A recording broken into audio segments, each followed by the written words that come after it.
esta é a segunda intervenção deste ano. Para o ano, para a semana temos outra, e depois vem outra a seguir. Eu vou ver se consigo fazer uma de insolvência, porque é uma matéria de grande importância, nomeadamente para quem está a terminar, do ponto de vista prático também, já agora. E falando nisso, vou tentar ver se ainda conseguimos este ano encaixar. Vocês podem ter insolvência ainda este semestre, não é?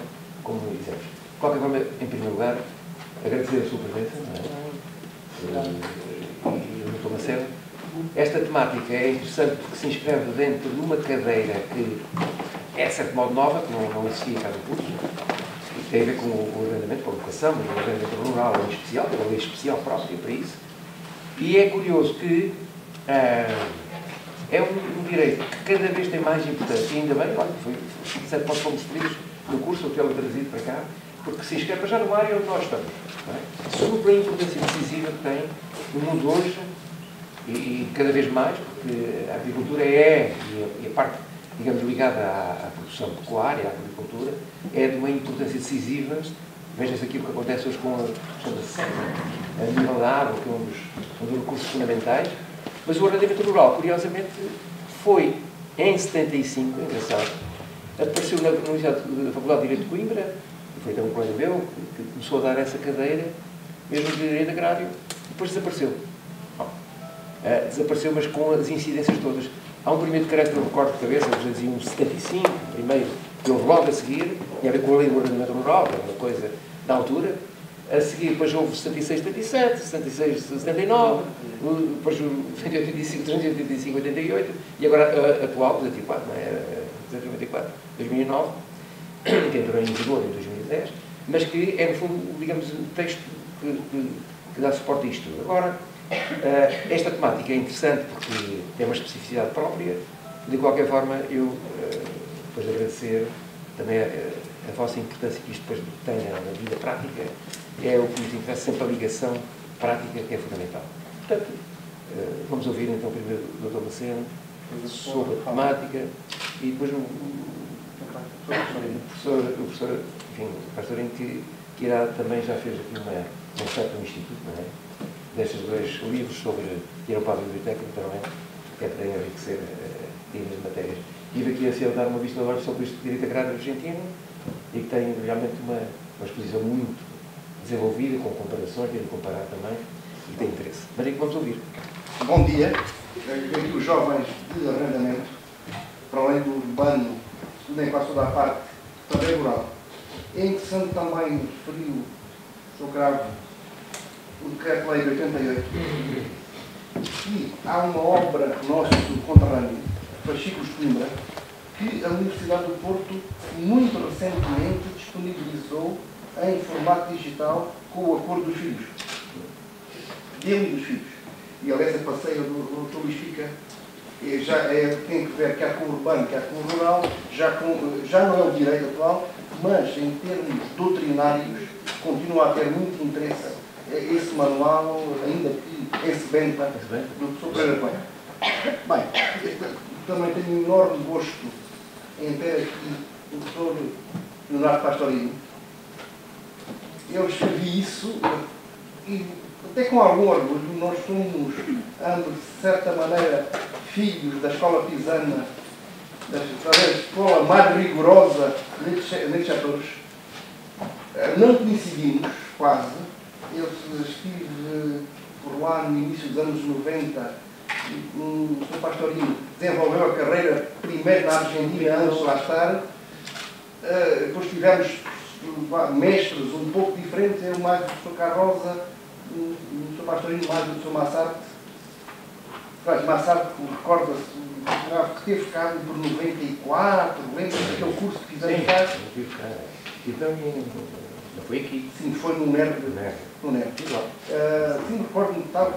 É que dizer que o Sr. Carlos também já foi meu aluno. Eu tinha assim, muitos alunos ilustres, mais um, não é? Mas houve esta oportunidade, ele veio a um congresso da Associação Espanhola de Direito Agrário em Múrcia e tomou a iniciativa, foi muito bem feita por nós, de também vir a Portugal e dentro de Portugal vir a Besta. Bem, mas, inclusive, pensando na dimensão agropecuária da Argentina, vamos voltar a um tema que, na melhor das hipóteses, tem estado esquecido.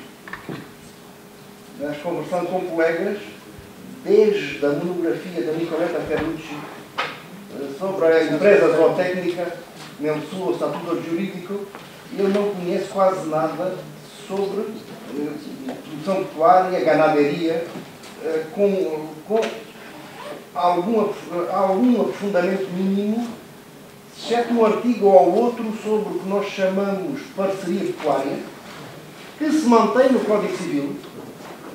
Os senhores tiveram uma disciplina de direito dos contratos, mas isso deve ter passado à frente. Entre a locação e o comodato, a partir de 1121 tem lá a parceria pecuária. El trabajo de Nicoletta que hace referencia, siempre decía el profesor Mazar que la idea se la sugirió el mismo Mazar que hablábamos, la familia y la herencia pisana, ¿no? Pensar en una actividad pecuaria, una actividad ganadera como una de las tantas actividades agrarias que existen y no siempre la agricultura. E pensar também a pecuária à sé, ou seja, não, como veremos, a agropecuária, mas a criação de animais enquanto atividade económica, juridicamente conformada. Bem, arrendamento rural, parceria pecuária. São 2 contratos agrários. Em Portugal não temos esta categoria bem trabalhada. A doutrina fala um pouco. Nós não estamos no Brasil, quer dizer, o Estatuto da Terra de 1964 refere-nos no artigo 92, depois há um decreto de 1966, 64-66, sobre contratos agrários. Quer dizer, no Brasil, a qualificação enquanto contrato agrário é relevante porque há um regime comum aos contratos agrários. Ou, em Itália, há uma lei sobre contratos agrários de 1982, embora trate essencialmente de arrendamento rural.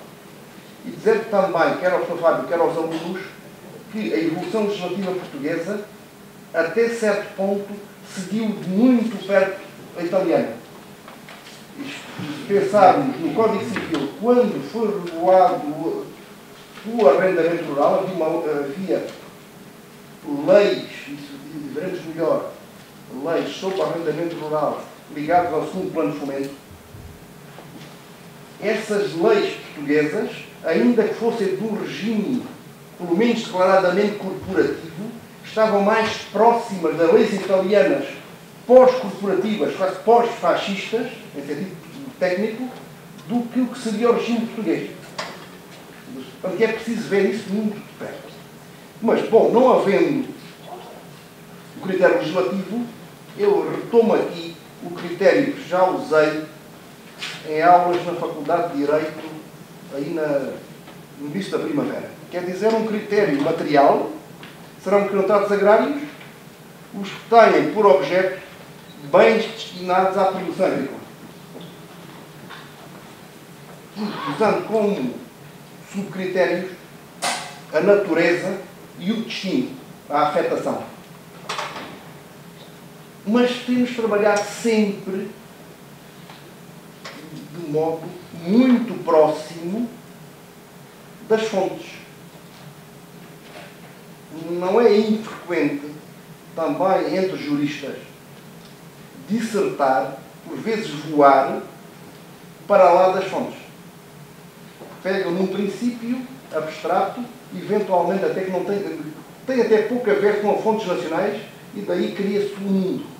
Nós, e seguindo também, e nesse ponto concordo inteiramente com o Dr. Cravo, para ter uma dimensão prática, uma dimensão de tecné, porque direito é tecné, não é episteme, é preciso estar muito perto das fontes.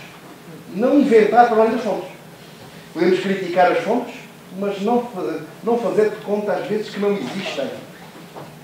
O que repito, não é inusual. E se pegarmos em fontes constitucionais, e em Portugal podemos fazê-lo, o que a nossa lei fundamental se refere é solo, terra, solo e restantes recursos naturais. Não fala em animais, aqui na Constituição. Nem a Constituição, nem a Lei de Base do Desenvolvimento Agrário de 1995 continua em vigor. E se alguém tivesse dúvidas quando sair, por exemplo, a nova legislação sobre a Bolsa de Terras, é explicitamente invocada ainda pelo governo anterior. Aliás, esta é uma lei dos últimos dias do governo da maioria do professor Cavaco Silva. Não é uma lei revolucionária, é uma lei de 95. Como também, isto é congruente com a lei de bases da Políticas Públicas de Solo, Ordenamento do Território e Urbanismo, seria a Lei dos Solos, de 2014. Aliás, é bom que nós podemos em aula ver isso com mais detalhe. Veremos que há uma grande coesão entre estes, nos princípios, fundamentos, objetivos de todas estas fontes. Independentemente de haver orientações até ideológicas diferentes dos momentos. Mas aqui neste aspecto, nem isso. Depois, continuando, é que teremos criação de plantas e animais para os mercados. Aqui para os mercados, temos uma dimensão empresarial. Não estamos a pensar em agricultura de subsistência em que alguém tem lá umas galinhas no quintal ou cria um porco para matar e ter... Bom, isso já há pouco, mas a meio rural talvez ainda haja, criar um porco para ter depois enchidos e até agora mais carne na arca frigorífica para o ano. Ali a Jeraquinita diz que sim, ainda se faz, só criar o porco para. Mas aí não estamos diante de uma atividade empresarial. Não estamos numa atividade de subsistência, como alguém que tem umas couves, umas batatas, uns alhos no quintal. Mas temos uma atividade sujeita a riscos ambientais, seguramente. E, no nosso caso, também a vínculos públicos de sustentabilidade ambiental. E, no caso da criação de animais, sobretudo no que se refere aos resíduos. Pensemos na criação intensiva de porcos, ou de vacas, ou de aves, e os resíduos são altamente poluentes. Também que depois a legislação nacional, sobretudo por transposição de normas comunitárias, obriga ao tratamento, a que haja estações de tratamento junto, por exemplo, das suiniculturas. Bom, mas aqui estão aqui nos animais. Sim, mas os lagares, bom, são quase todos muito jovens. Quando, há mais de uma década, saíram as novas regras no que toca ao tratamento das águas russas, porque as águas russas, que são os líquidos que escorrem do processamento das azeitonas, são terríveis para as ribeiras que existiam. Eu estou a pensar no Dr. Cravo, no Chança, havia alguns lagares que tiveram que fechar porque não tiveram condições financeiras ou inclusive de dimensão para passar a ter as estações de tratamento que as regras ambientais exigiram. Quer dizer, deixamos de ter muitos pequenos lagares para haver alguns lagares de grande dimensão cumprindo as novas regras. E estou aqui a enfatizar as regras, quer dizer, isto são atividades económicas muito reguladas. Os franceses costumam dizer que um copo de champanhe está mais regulado do que uma central nuclear. Toda a fileira do vinho, do champanhe, desde o solo, nomeações de terroir, nomeações de origem, comunicação, tudo isso tem mais regras do que aquelas que regem uma central nuclear.